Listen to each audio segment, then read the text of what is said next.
Hello, everybody. Sorry I've been away, but now I'm back. Very busy with a whole bunch of other things going on. But just to let you know a little bit about me as a common sense independent, I'm more of a populist left person. So I believe in workers' rights and doing whatever it takes to make sure that people are treated as assets as opposed to liabilities. So as I go through my thought process in deciding the best person for 2020 for president, I basically go on that type of area, the populist left, and I'm very much with Bernie Sanders. And I was very proud to work on the campaign and everything with that portion for the primary.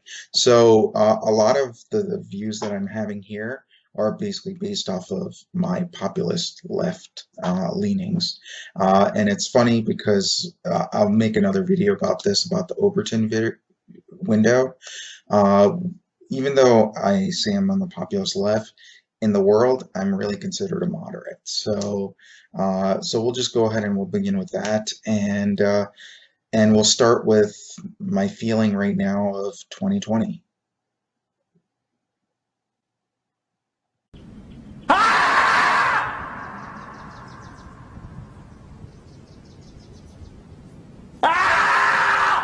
That's pretty much the way I'm feeling right now about 2020. There's like no doubt about it. It's not been good. I wish it was a lot better than it was. But, hey, what are you going to do? We're going to have to try to make the best out of a really, really crazy bad situation. So, based on what I've seen, happened in a pre-debate between Biden and Trump. Uh,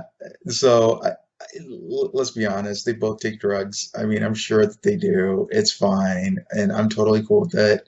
I think it's just funny how they're thinking, "Oh my God, it's so bad." It's fine. It's fine. They're both over 70. I mean, come on. Trump's like 74 and Biden's like what, 78 almost or whatever.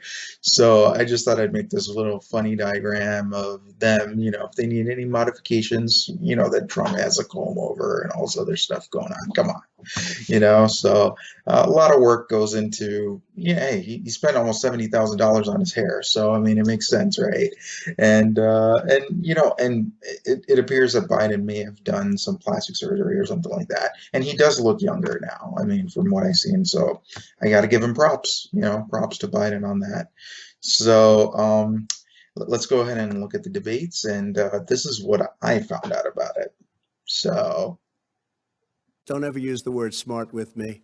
Don't ever use that word. Oh, give me. Now, you're going to pack the make court? sure you, in fact, let people know He doesn't want you're a to answer the senator. question. I'm not going to answer the question Why because wouldn't you answer that because question? the question is the Supreme Court justice, the radical question, left. Will you shut up, man? Listen, who is on your list, Joe? This Who's is on your so list? Correct. Gentlemen, I think This we've is ended so this. He's going to pack the unpresidential. court. That We is have so- en- not no, no. going to give a list. We have ended this segment. We're going to move on to the second segment. That was really a productive segment, wasn't it?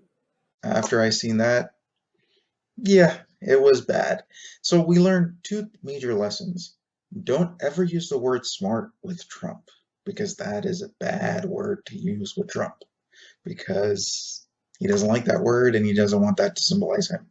And that makes sense. That's one truthful statement he actually said in the whole debate.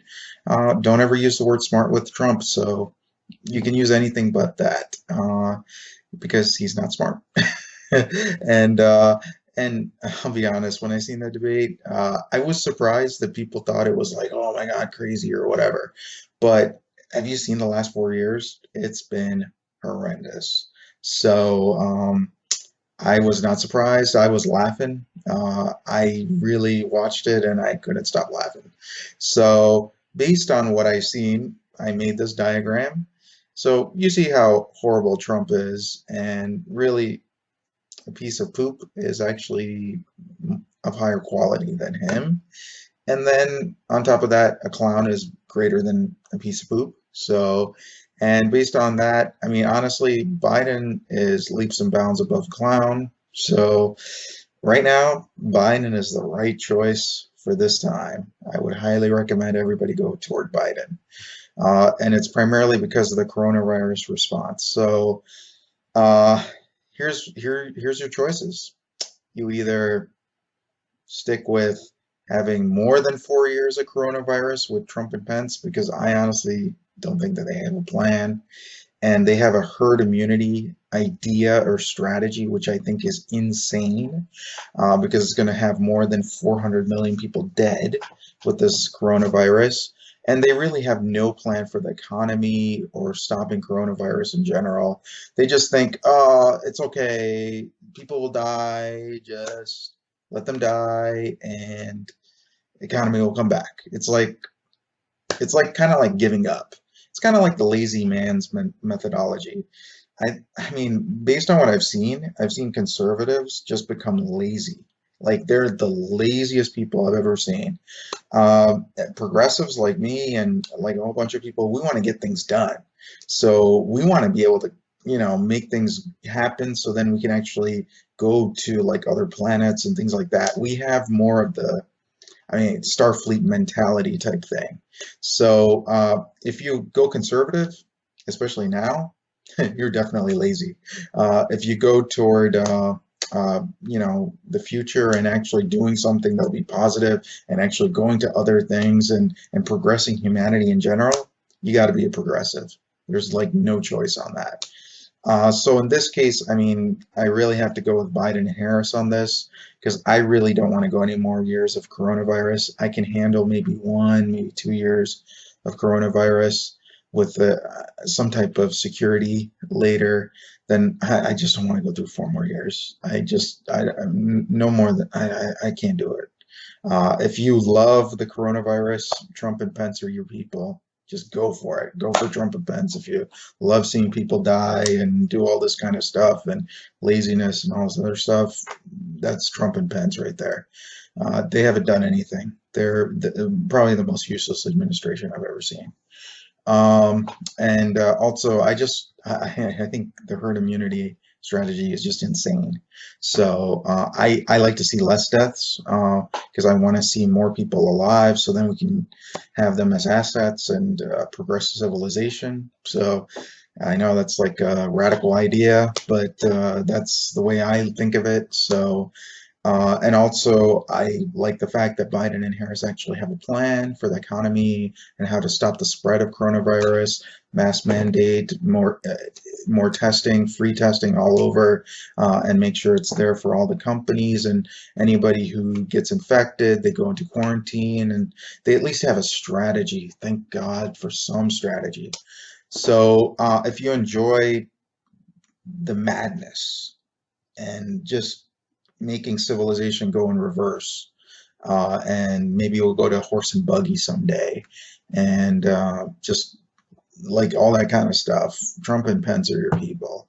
For me, I like to progress. I like to go forward, and I like to go toward the future and things like that. And in this one, it's like a no nonsense, easy choice, Biden and Harris, and I hope just go out and vote. I actually know of some friends in other places, just encourage them to vote for Biden Pence. It's a no contest. You just got to go with Biden and Harris. All right. So I hope I convince you, but I'll be making other videos to try to convince people on why Biden and Harris are the best choice, especially for this election cycle. I'm really looking forward to kicking their ass afterwards, but to make sure that we can actually go toward progression. But right now, let's just get them in there because what we have now has just been horrendous. And I hate to tell you this, but we only have a binary choice. It's either one or the other.